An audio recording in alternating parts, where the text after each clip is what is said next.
사랑하는 성도 여러분, 그리고 진리의 말씀을 사모하는 모든 분들께 하나님의 크신 은혜와 평강이 함께 하시기를 기도합니다. 오늘 우리가 함께 나눌 이 이야기가 여러분의 마음에 깊은 울림과 위로를 주고 세상의 어떤 풍파 속에서도 굳건히 설 수 있는 믿음의 반석이 되기를 소망합니다. 혹시 이 말씀이 여러분의 영혼의 단비가 되었다면 주저하지 마시고 이 은혜를 주변의 다른 이들과도 나누어 주십시오. 여러분의 나눔을 통해 더 많은 영혼이 하나님의 사랑을 깨닫고 위로를 얻게 될 것입니다. 이는 우리가 함께 복음의 빛을 세상에 비추는 귀한 사역이 될 것입니다. 오늘 우리는 두려움이 만연한 세상 속에서 그리스도인으로서 어떻게 담대하게 살아갈 수 있는지에 대한 깊은 통찰을 나누고자 합니다. 우리는 종종 돈에 대한 걱정, 미래에 대한 불안, 사람들의 시선에 대한 두려움에 휩싸여 살아갑니다. 그러나 성경은 우리에게 완전히 다른 삶의 방식을 제시합니다. 세상의 가치관과는 정반대의 급진적이고 거룩한 삶으로 우리를 부르십니다. 그것은 돈을 사랑하지 않고 하나님께서 우리 각자에게 허락하신 삶에 만족하며 살아가는 것입니다. 이러한 삶의 태도는 인간의 지혜나 노력으로 얻어지는 것이 아닙니다. 어떻게든 되겠지라는 막연한 긍정이 아니라 내가 너를 돕기 위해 그곳에 반드시 있을 것이다. 라고 약속하신 하나님의 신실하심에 그 뿌리를 두고 있습니다. 오늘 우리는 히브리서 13장 5절과 6절 말씀을 중심으로 어떻게 두려움을 극복하고 그리스도인으로서 확신의 찬 삶을 살아갈 수 있는지 함께 묵상해 보겠습니다. 하나님께서 우리를 결코 버리지 않으신다는 약속을 굳게 믿을 때 우리는 비로소 세상이 줄 수 없는 자유와 담대함을 누리게 됩니다. 히브리서는 마치 거대한 산맥과도 같습니다. 그곳에는 교리의 깊고 넓은 골짜기가 있고 그 골짜기로부터 솟아오른 실천적인 겉면의 산봉우리들이 있습니다. 사랑, 거룩, 화평, 유로움과 같은 봉우리들은 경주를 계속하라, 굳게 서라, 붙잡으라고 우리에게 외칩니다. 이 둘의 관계는 매우 중요합니다. 많은 사람들이 우리의 선한 행실이라는 산봉우리를 보고 하늘에 계신 아버지께 영광을 돌리게 하는 삶, 그 삶은 바로 하나님을 높이는 교리와 동기부여라는 깊은 골짜기 위에 세워져야만 합니다. 그 골짜기는 하나님의 약속들로 가득 차 있습니다. 우리 같은 죄인을 위해 예수님께서 죽으심으로써 하나님께서 우리에게 공의를 잃지 않으시면서도 은혜로운 약속들을 주실 수 있게 된 신학적 토대가 바로 그 골짜기입니다. 이 순서를 거꾸로 생각해서는 안 됩니다. 우리는 먼저 이 교리와 약속의 골짜기를 깊이 알아야 합니다. 그리고 그 위에서 우리의 삶이 순종의 빛으로 빛나게 해야 합니다. 히브리서 13장 5절과 6절은 이 골짜기와 산봉우리의 관계를 명확하게 보여주는 완벽한 예시입니다. 5절 전반부는 이렇게 말합니다. 돈을 사랑하지 말고 있는 바를 족한 줄로 알라. 이것이 바로 산봉우리입니다. 명령이며 권면입니다. 만약 우리가 이 말씀대로 살아간다면 세상은 우리를 매우 이상하게 여길 것입니다. 왜냐하면 이 세상은 돈을 광적으로 사랑하고 자신이 가진 것에 결코 만족하지 못하기 때문입니다. 예수님께서도 마태복음 6장에서 이 모든 것은 이방인들이 구하는 것이라 하시며 너희는 먼저 그의 나라와 그의 의를 구하라.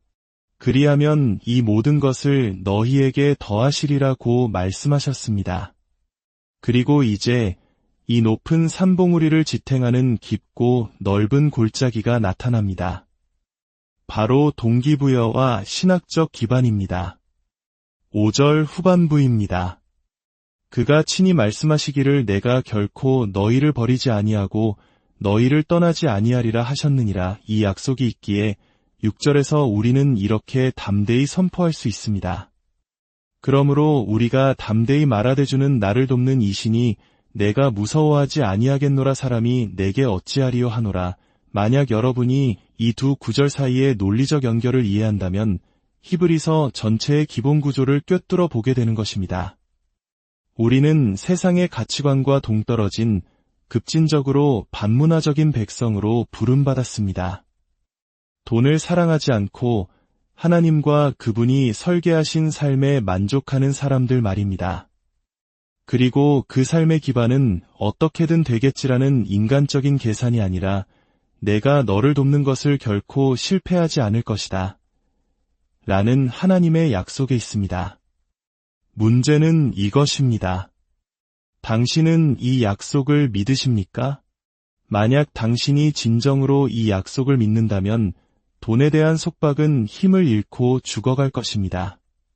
형제를 사랑하고 나그네를 대접하며 감옥에 갇힌 자를 돌아보고 학대받는 자들을 기억하며 결혼 서약을 지키고 독신으로서 순결을 지키는 것. 이 모든 실천적인 삶의 뿌리는 단 하나의 약속에 깊이 박혀 있습니다. 바로 하나님께서 당신을 위해 신실한 조력자로서 전능하시고 모든 것을 아시며 사랑이 넘치시는 도움의 손길로서 언제나 그곳에 계실 것이라는 사실을 믿느냐는 것입니다. 당신이 이것을 믿는다면 당신의 삶은 변할 것입니다. 하나님께서 정말로 나를 위하신다면 그분이 내 미래를 결정하는 분이시지 사람이 아닙니다. 그렇기에 우리는 담대히 외칠 수 있습니다. 사람이 내게 어찌하리요? 자, 현실적으로 생각해 봅시다. 사람이 우리에게 무엇을 할 수 있습니까? 소송을 걸고 우리를 쫓아내고 우리의 것을 훔치고 우리에 대해 거짓말을 하고 심지어 우리를 죽일 수도 있습니다. 이것은 과장이 아닙니다.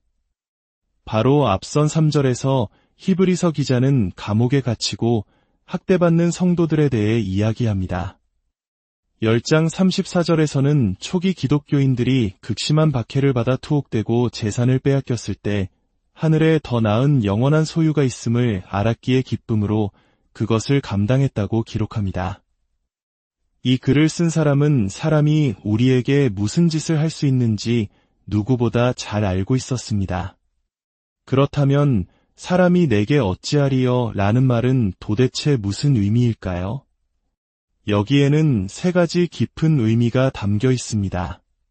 첫째, 사람은 그 어떤 것도 나를 하나님의 사랑, 그분의 도우시는 손길에서 끊어낼 수 없다는 의미입니다. 이것은 로마서 8장의 말씀과 정확히 일치합니다. 누가 우리를 그리스도의 사랑에서 끊으리요? 환난이나 곤고나 박해나 기근이나 적신이나 위험이나 칼이라.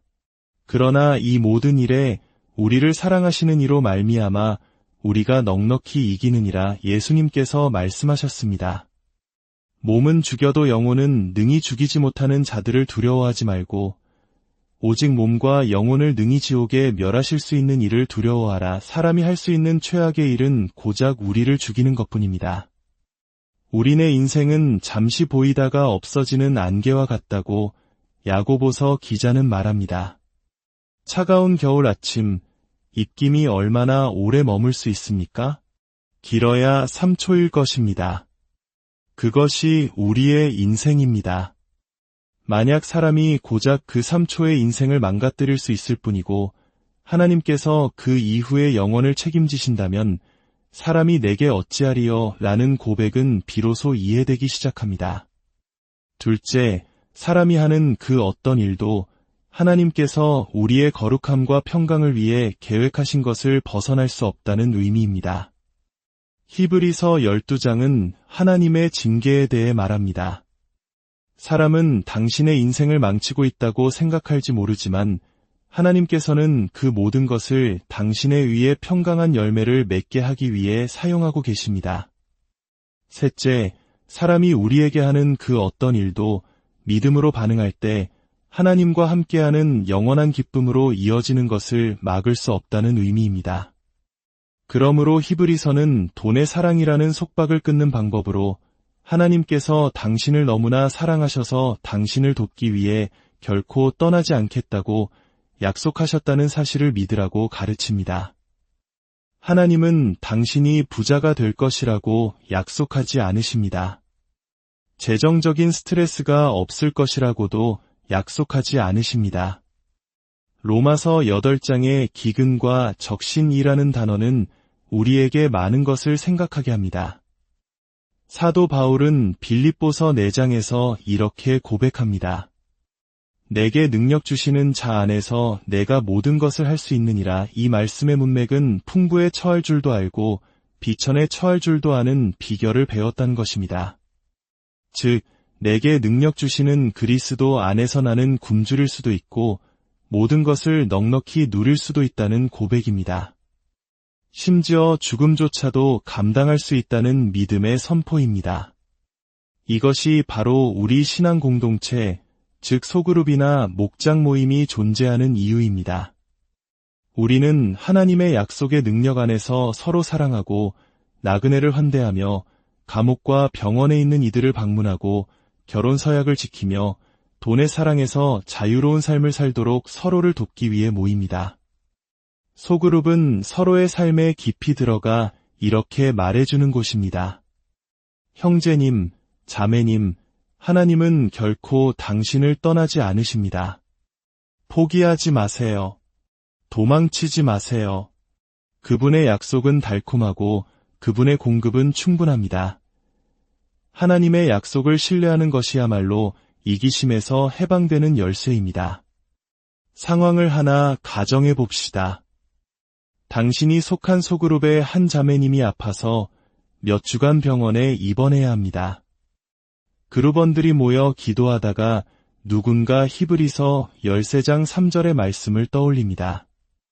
너희도 함께 갇힌 것 같이 갇힌 자를 생각하고 너희도 몸을 가졌은즉 학대받는 자를 생각하라. 몸을 가졌다는 것은 무엇을 의미할까요? 바로 상상력을 사용하라는 것입니다. 당신의 목에 호흡기가 꽂혀 있고 아무도 당신의 고통을 이해해주지 못하는 상황을 상상할 수 있다면 황금률을 실천하라는 것입니다. 남에게 대접을 받고자 하는 대로 너희도 남을 대접하라. 우리가 몸을 가진 이유는 고통받는 사람들의 아픔에 공감하기 위함입니다. 그래서 한 사람이 제안합니다. 제가 병원에 입원했을 때 긴 방문보다 짧더라도 자주 와주는 것이 더 힘이 되었어요. 우리 그룹이 매일 한 명씩 돌아가며 잠깐이라도 자매님을 방문하는 건 어떨까요?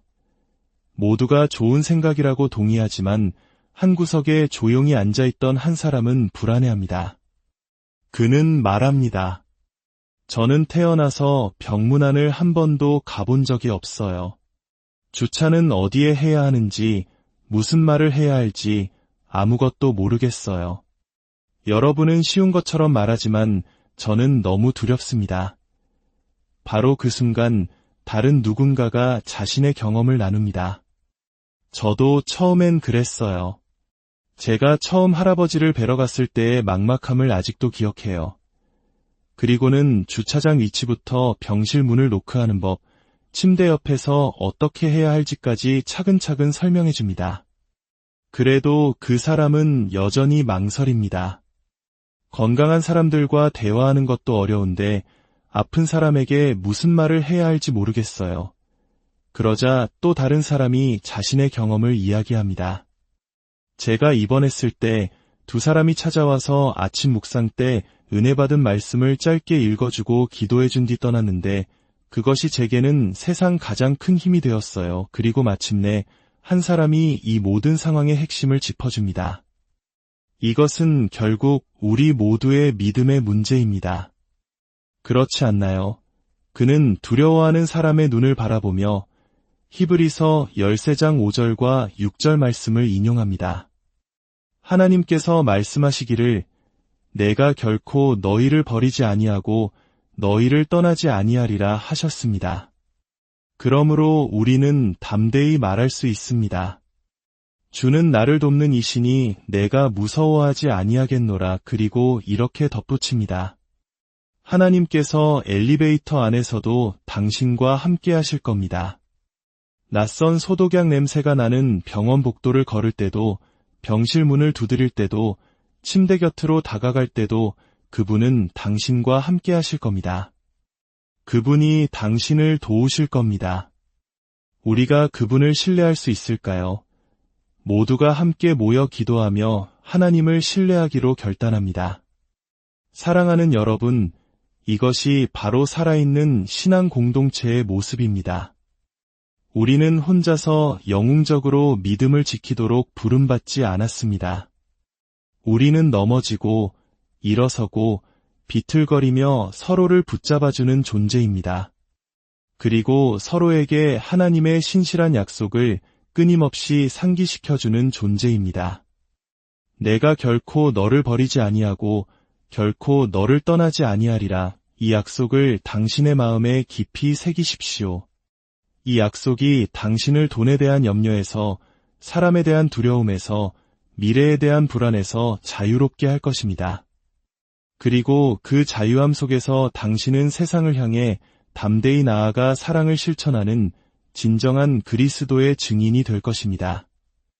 주님, 오늘 이 말씀을 듣는 모든 심령 위에 하늘의 평강을 부어주시고 세상이 흔들 수 없는 믿음의 반석 위에 굳게 서게 하여 주시옵소서. 하나님의 신실하신 약속을 굳게 붙들고 두려움 없이 사랑하며 살아가게 하여 주시옵소서. 우리 주 예수 그리스도의 이름으로 기도드립니다.